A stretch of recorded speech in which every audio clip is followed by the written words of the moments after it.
এরপরে প্রশ্ন দেখতে পাচ্ছি আমি এমডি আসাদুল ইসলাম জয়, আপনি লিখেছেন, আমি আমার মা বাবাকে বারবার বলি ব্যাংক লোন না নেওয়ার জন্য, কিন্তু তারা আমার কথা মানছেন না, তবে কি আমার গুনাহ হবে?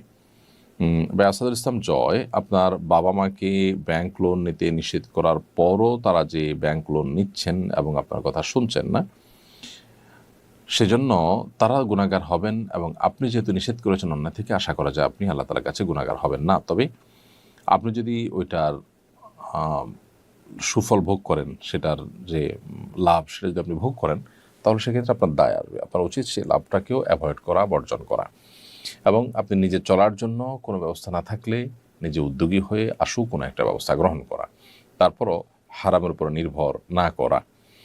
বাবা মাকে বুঝিয়ে যদি বিরত রাখতে না পারেন, তাহলে বিভিন্ন কৌশলে বিভিন্ন পদক্ষেপ নিয়ে তাদেরকে কিভাবে বোঝানো যেতে পারে, তাদেরকে কিভাবে কনভিন্স করা যেতে পারে, তাদেরকে কিভাবে সংশোধনী আনা যেতে পারে, সে বিষয়ে আপনি নানাভাবে চেষ্টা চালাতে পারেন।